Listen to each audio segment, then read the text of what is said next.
का बयान है उस पर क्या कहें? जी नमस्कार। संस्कृत में एक कहावत है, वाचालो लभते नाशम। सोशल मीडिया पे एक वीडियो वायरल हुआ मुख्यमंत्री जी के जो सलाहकार हैं माननीय विधायक जी का, और उन्होंने ये बात कही कि 25 तारीख को बदराना जोड़ में एक शिलान्यास कर दिया जाएगा, और जो कहा है वो किया है, सीना ठोक के किया है। उस वक्त भी हमको लग रहा था कि ये कुछ ज्यादा बोल गए हैं। और अभी जो पंचायत समिति में इन्होंने कार्यक्रम किया, उसमें इन्होंने कहा कि 22 तारीख को तारबंदी जो हटाने का उन्होंने कहा। हमें तो बड़ा आश्चर्य होता है कि वो इतना ज्यादा भावुकता में बोल जाते हैं या इम्बैलेंस होके बोल रहे हैं। दरअसल बदराना जोहड़ का जो मुद्दा है, वो बदराना जोहड़ का हमेशा एक ऐसा ज्वलंत मुद्दा रहेगा जब तक उसका निपटारा नहीं कर दिया जाएगा। और विधायक जी जहां जहां रहेंगे, बदराना में उन्होंने जो कुछ भी किया है उसका साया उनके साथ रहेगा, वो इससे बच नहीं सकते। हम ये कहना चाहते हैं कि तारबंदी पर आज बात आ गई, अधिकारियों की उपस्थिति में उन्होंने ये कहा कि ये बैठे हैं, हम तारबंदी खोल देंगे। हम ये कहते हैं कि किस अथॉरिटी से वो कह रहे हैं कि तारबंदी को वो खोलने के लिए जाएंगे। हम उनका स्वागत करते हैं अगर विकास कार्य करने में उनकी दिलचस्पी हो तो, लेकिन सवाल विकास के नाम पे गुमराह करने का है। और जहां कॉलोनी काटने की बात आ जाती है, वहां पर ये चीज ही खत्म हो जाती है कि वो विकास कर रहे हैं। टाउनशिप पॉलिसी में तो आपको इतना डेवलप करके ही देना पड़ेगा, तब जाकर के आप उस पे प्लॉट काट सकते हैं। तो ये उन्होंने वो इस फॉर्मूले पे चल रहे हैं कि एक झूठ को अगर 100 बार बोला जाए तो क्या वो सच हो जाएगा। तो विधायक जी को इस तरीके से घड़ियाली आंसू बहा करके और लोगों को गुमराह करने की ये जो बात है, इसको खत्म कर देना चाहिए। और प्रशासन को भी जैसे काट मार गया है, प्रशासन की ये चुप्पी, इसके ऊपर बड़ा सवाल है। बदराना के बारे में क्यों नहीं प्रशासन अपना स्टेटमेंट क्यों नहीं देता? लेकिन विधायक जी सिर्फ इसको एक पॉलिटिकल स्टंट बना रहे हैं। बदराना जोहड़ बचाओ संघर्ष समिति ने इस जमीन के बारे में जो आंदोलन किया, उनकी जो तमाम बातें हैं वो इसके ऊपर एक बड़ा सवाल है। लेकिन आंदोलन की जो क्रेडिबिलिटी है, जो इसकी साख है, हम लोगों ने आंदोलन किया है बदराना को बचाने के लिए, और राजस्थान सरकार की जो वहां पे प्रशासनिक मशीनरी जो बैठी है, उन्होंने इस बात को कंसीडर करते हुए टाउनशिप पॉलिसी को विड्रॉल भी किया है। विधायक जी का एक बहुत बड़ा झूठ है और उनको इस मामले में जो स्थिति स्पष्ट करनी चाहिए। और आप बताइए, वो कानून को हाथ में लेने की बात कर रहे हैं, लोगों को डाइवर्ट करने की बात कर रहे हैं। हम तो ये कहेंगे कि तू इधर उधर की बात न कर, तू ये बता कि कारवा क्यों लूटा। मुझे रहजनों से गिला नहीं, तेरी रहबरी का मलाल है। आप इस क्षेत्र के संरक्षक की भूमिका के तौर पे थे, फिर इतना बड़ा काम बदराना में हुआ, और आज आप ये कह रहे हैं तारबंदी हुई क्यों, करवाई किसने, और आप कौन से उस प्रावधान के तहत इसको उखाड़ने की बात कर रहे हैं? देखिए, आप नियम कानून के तहत काम करिए, और ये जो मामला है इसमें अपनी जो स्थिति है उसमें अपने स्वार्थ और लालच को छोड़ के अपनी स्थिति स्पष्ट करिए। बाकी बदराना की जो जमीन है वो सार्वजनिक हितार्थ है, तो नवलगढ़ वासियों के लिए आप छोड़ो, और पूरी की पूरी जमीन है गवर्नमेंट ले ले और इस पे डेवलपमेंट के काम करे, चाहे हॉस्पिटल बनाए, स्कूल बनाए, मेडिकल कॉलेज बनाए। बदराना जोहड़ बचाओ संघर्ष समिति के हम तमाम जो लोग हैं उनको इस बात से कोई आपत्ति नहीं है, लेकिन आपका विकास का कोई इंटेंशन ही नहीं है। नहीं, उन्होंने आरोप लगाया कि भाई आप ये रोक रहे हैं कि जो ट्रस्ट की जमीन है, कि ये कहीं ना कहीं ये बताते हैं कि ये ट्रस्ट की जमीन है, तो ये जमीन किसकी है? थोड़ा सा आपके बदराना बचाओ संघर्ष समिति क्लियर करें। देखिए, वैसे तो कोर्ट में ये मामला चल रहा है, और वो इस मामले में पहली बात तो ये है कि अगर वो ट्रस्ट की भी बताते हैं तो दानपत्र दिखाएं ना। वो दानपत्र क्यों नहीं दिखाते हैं? उनके पास एक भी डॉक्यूमेंट्स नहीं है। सिर्फ बातें करने से नगरपालिका उनकी है, और लोकल बॉडी जो है एसडीएम लेवल तक के अधिकारी हैं, तहसीलदार उनकी बात मानते हैं, क्योंकि वो आज सरकार में है, सरकार का हिस्सा है, मुख्यमंत्री जी के सलाहकार हैं। तो ये बहुत स्वाभाविक सी बात है कि लोकल बॉडी जो है, प्रशासनिक तंत्र है, उसका तो वो दुरुपयोग कर ही रहे हैं। और ये जमीन जो है, इसमें उन्होंने कोई उनको गिफ्ट डीड दी गई है, ट्रस्ट की तरफ से दी गई है, ऐसा मामला नहीं है। और एक बार आप देखिए इसके डॉक्यूमेंट्स उठा के, बदराना की जो जमीन है वो जोहड़ में भी चढ़ी हुई है, और ट्रस्ट का और जोहड़ का जो मामला है ये भी कोर्ट में विचाराधीन है। ये जमीन दरअसल गोचर भूमि रही है, और जब एक समय एसडीएम महोदय ने इससे पूर्व जो आए थे, उन्होंने इसको जो है, हाँ जी, उन्होंने इसको सार्वजनिक प्रयोजनार्थ इसकी कंडीशन ये डालते हुए ही इसको वो किया था। तो वर्तमान में तो खैर इसका नवलगढ़ का ये दुर्भाग्य है कि सारा प्रशासनिक जो है ना लोकल बॉडी वो गौण है।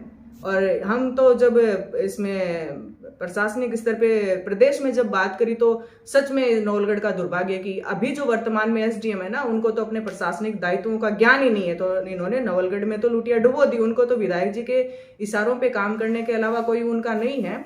तो ये गोचर भूमि भी रही है और इसमें ट्रस्ट की भूमिका भी संदेहास्पद है। एक बार तो जब नगर पालिका पहले इसमें मेला भरवाती थी तो इन्होंने जो है इसके ऊपर, इसमें एक बड़ा मामला ऐसा है, कोर्ट में सारी चीजें वो स्पष्ट होंगी, लेकिन दरअसल 1 मिनट में न्याय नहीं मिल सकता।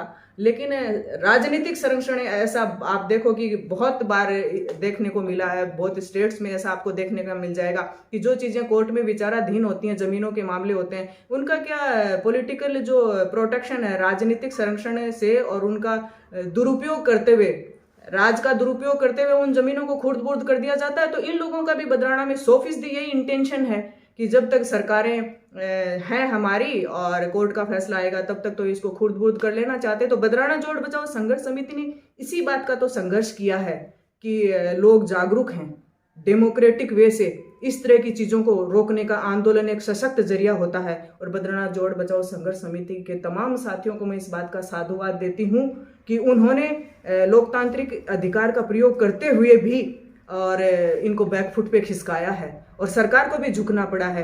तो हमको तो थोड़ा इसमें मुझे जो ताज्जुब लगता है वो ये लगता है कि विधायक जी जो थोड़ा सा इसमें उन्होंने विवेकहीनता करते हुए अपने आप को जस्टिफाई करते हुए जिस तरीके से वो आगे बढ़ते जा रहे हैं, ये चीज़ें ठीक नहीं हैं। आप कहीं जनता का भी एक सम्मान आपको करना चाहिए। संघर्ष करने वाले लोगों के लिए भी आप गलत तरीके से आक्षेप लगाते हैं। आप सार्वजनिक जीवन में हैं और आपको ये भूलना नहीं चाहिए कि आप भी कहीं से उठकर कहीं शुरुआत करके आए हैं। समाज में आपका जो आचरण है वो आदर्श माना जाता है। आपको चाहे जैसे बयान नहीं देने चाहिए। आपने बदराना जोड़ बचाओ संघर्ष समिति को इंडिकेट करते हुए उन पर आक्षेप लगाया और स्वयं भू नेता कहा। आप मत भूलिए, आप अपनी जन्म से विधायक पैदा नहीं हुए, इसी प्रजातांत्रिक व्यवस्था ने ही आपको बनाया है। और कभी जब आप भी चौखानी जो गैस एजेंसी का आंदोलन कर रहे थे तो आप भी उस समय कोई स्वयं भू नेता रहे होंगे। आज जो लोग आंदोलन कर रहे हैं आप उनको स्वयं भू नेता बना रहे हैं। प्रजातांत्रिक व्यवस्था ही जो लोगों में इलेक्टेड होके आज आप बने हैं। तो इस तरह की भाषा जो आपको शोभा नहीं देती और आप गलत चलते हुए अपने आप को जस्टिफाई नहीं कर सकते। पब्लिक अवेयर है, लोग आपको देख रहे हैं। घड़ियाली आंसू बहा करके आप किसी की सहानुभूति नहीं ले सकते। सार्वजनिक जीवन में अगर आप हैं तो आपकी जवाबदेही बनती है। बदराना बचाओ संघर्ष समिति ने तारबंदी का विरोध क्यों नहीं किया जब तारबंदी हो रही थी? जब बदराना बचाओ आंदोलन चल रहा था, संघर्ष समिति के लोग जब वहाँ कोर्ट के सामने धरने पे बैठे थे, उस समय तारबंदी हो भी नहीं रही थी। उस समय तारबंदी नहीं हो रही थी। लोगों को इस बात की जानकारी है और जिनको जानकारी नहीं है उनको हम जानकारी देना चाहेंगे कि उस समय नियमों को ताक पे रख करके और नगर पालिका जो लोगों के पैसे का दुरुपयोग करते हुए बदराना के बीचों बीच सड़क डाल रही थी उसी टाउनशिप पॉलिसी को अमलीजामा पहनाने के लिए, उस वक्त तो इस चीज को रोकने का संघर्ष चल रहा था कि इस जमीन को बचाया जाए। और जैसे ही आंदोलनकारियों की बात से सहमत होते हुए राजस्थान का प्रदेश स्तरीय प्रशासनिक तंत्र विधिक राय लेने के बाद इस बात से सहमत हुआ कि टाउनशिप पॉलिसी को विड्रॉल कर लिया जाए। और जैसे ही बदराना जोड़ बचाओ संघर्ष समिति के लोगों ने इस बात पर खुशी जाहिर करते हुए उस आंदोलन का टेंट हटाया और उसके बाद में इन लोगों ने उस चीज का नाजायज फायदा उठाते हुए, क्योंकि इनको इस बात का अहंकार है कि we are the part of this government, और राजस्थान की सरकार इस मामले में बदनाम है, डिफेम है कि सार्वजनिक महत्व की जो जमीनें हैं और संगठित लूट है, भ्रष्टाचार है, ऐसी जमीनों को इन्होंने कहीं नहीं छोड़ा। और उसके बाद में ये तारबंदी हुई। हम तो विधायक जी से पूछना चाहते हैं इस बात को कि नवलगढ़ का संरक्षक कौन है? आज आप जनप्रतिनिधि हैं, आपकी नाक के नीचे आपके इन्वॉल्वमेंट के बिना इतनी बड़ी चीजें हो जाती हैं और आप सवाल उठाते हो जनता के लोगों पे। जो लोग संघर्ष कर रहे हैं वो इसी समाज का हिस्सा हैं, वो इन्हीं किसान परिवारों के लोग हैं।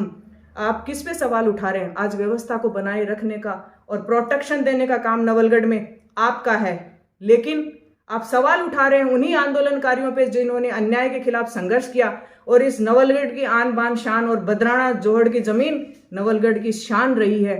उसके बारे में आप लोग दो शब्द नहीं बोल रहे हैं। और जिन्होंने संघर्ष किया, आज आप उनको किस किस तरीके के शब्द काम में ले रहे हैं। जब चुनाव जीतने के बाद में आपने जब संघर्ष किया, आपकी स्थिति दूसरी थी। आप भी कभी वही स्वयंभू नेता थे जो आज इन लोगों को, हम लोगों को स्वयंभू नेता बता रहे हैं। लेकिन आज आप नवलगढ़ के जनप्रतिनिधि, संरक्षक हैं। आपके रहते हुए नवलगढ़ में ऐसा हो रहा है। हम ये मान ही नहीं सकते कि आपके विदाउट इन्वॉल्वमेंट के लिए हो रहा है। और अगर आपके विदाउट इन्वॉल्वमेंट हो रहा है तो आपके कौन सा नाक का सवाल है। आप डिक्लेरेशन करते, हम भी स्वागत करेंगे आपका।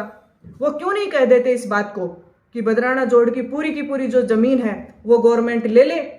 हम भी उनके साथ खड़े हो जाएंगे। हमारा उनसे कोई व्यक्तिगत झगड़ा थोड़ी है, व्यक्तिगत झगड़ा नहीं है हमारा। लेकिन वो कहें बड़ा दिल दिखाते हुए इस बात को कि बदराना जोहड़ की जो सारी की सारी जमीन है वो गवर्नमेंट हैंड ओवर कर ले। उसमें वो 60-40 का मामला ही क्यों छोड़ते हैं। कह दे वो बड़ा दिल दिखाते हुए, हम भी स्वागत कर देंगे। लेकिन मुझे नहीं लगता कि वो बड़ा दिल दिखाएंगे।